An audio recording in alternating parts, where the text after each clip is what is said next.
जनाब डॉक्टर अलामा मोहम्मद हुसैन अकबर साहब, मजहबी स्कॉलर हैं। वेलकम करते हैं प्रोग्राम में। अलामा साहब अस्सलाम वालेकुम। वालेकुम अस्सलाम व रहमतुल्लाह। अच्छा सर, कुछ लोग तो शायद इसको कोई सियासी बात समझ रहे हैं, लेकिन क्योंकि जब खबरों में बात आ जाती है, जब वाकयाती शहादतें इसके ऊपर आ जाती हैं, जब कोर्ट केस हो जाता है तो और वहां पे दलाइल दिए जाते हैं, तो मैं समझता हूं जो शरीयत के हवाले से बात होती है उसमें रहनुमाई हासिल करना अवाम का एक हक है।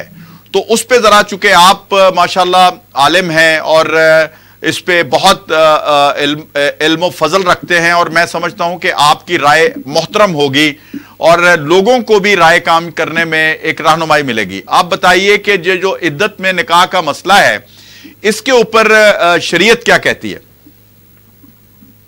बिस्मिल्लाहिर्रहमानिर्रहीम। बहुत बहुत शुक्रिया। औरत के लिए दो किस्म की इद्दत जो है वो कुरान करीम ने मुकर्रर फरमाई है जी। एक इद्दत जो है, अगर उसका शौहर जो है उसको तलाक दे देता है तो उसे इद्दत तलाक कहते हैं। उसी के साथ ही मिलती जुलती तनसीख निकाह या बाकी कुछ ऐसे मामलात जिसका ताल्लुक शौहर और बीवी की इज़्दिवाजी जिंदगी की नाकामी के साथ है और उसका अंजाम जुदाई की सूरत में होता है जी। तो एक तो इद्दत उसके लिए है। दूसरी किस्म जो है वो इद्दत की, वो इद्दत वफात है। अच्छा। इद्दत वफात, शौहर फौत हो गया है तो कुरान करीम ने उस औरत के लिए 4 महीने 10 दिन जो है वो इद्दत मुकर्रर की है जी। जहां तक ताल्लुक है इद्दत तलाक का, तो उसमें इद्दत तलाक के हवाले से 3 महीने मुद्दत की सूरत में मौजूद है या 3 तोहर, यानी 3 दफा औरत जो है वो खूने हैज देखे और गुस्ल करे।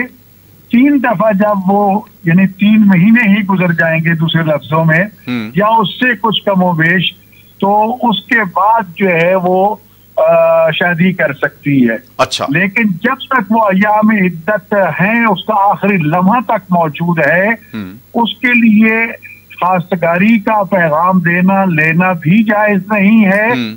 और अगर वो इस दौरान नया निकाह कर लेते हैं तो फिक़ह जाफरिया के मुताबिक वो निकाह बातिल है। अगर वो अनजान है, नहीं जानते मसला को, और हम बिस्तरी भी कर लेते हैं, तो क्योंकि जहालत है, लिहाजा जहालत की वजह से वो हम बिस्तरी जो है वती बेशुबा के हुक्म में आएगी। अगर इस दौरान औरत हामला हो जाती है तो उस बच्चे को पैदा करना होगा और उसका बाप जो है और माँ जो है वही 2 फर्द होंगे।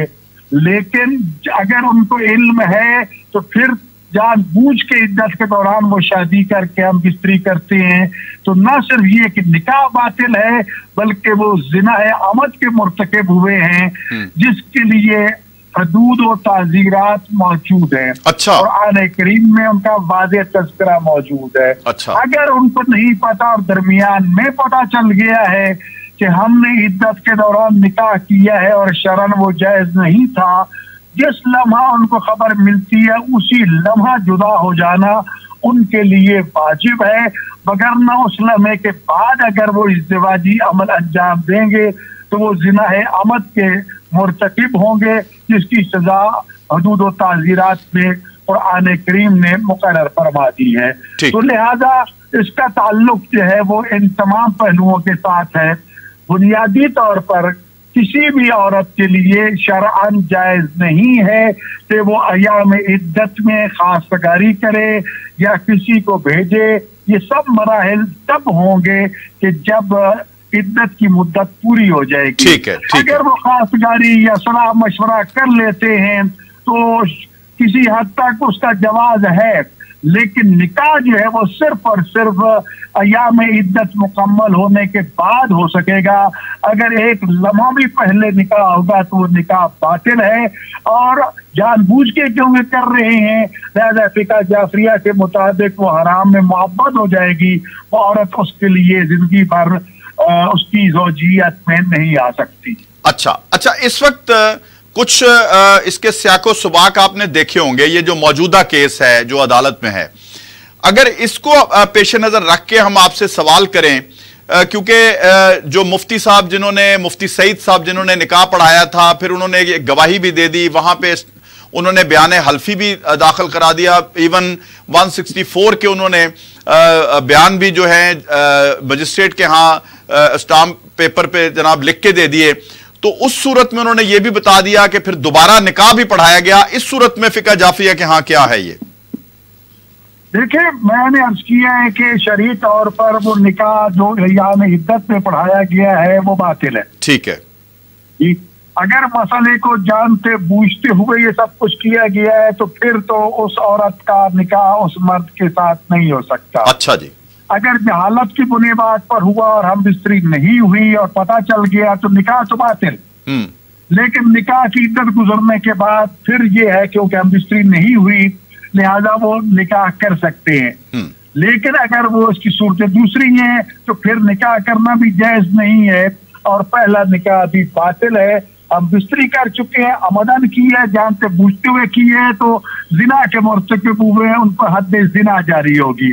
اور اگر انہوں نے جہالت کی بنیاد پہ کیا ہے تو پھر اس میں جو حکم پہلے میں عرض کر چکا ہوں وطی بالشبہ کا حکم جاری ہوگا، اس میں حد اور تعزیر جاری نہیں ہوگی بلکہ فوری طور پر وہ جدا ہو جائیں گے، حرام میں محبت ہو جائیں گے ایک دوسرے کے لیے ہمیشہ ہمیشہ کے لیے.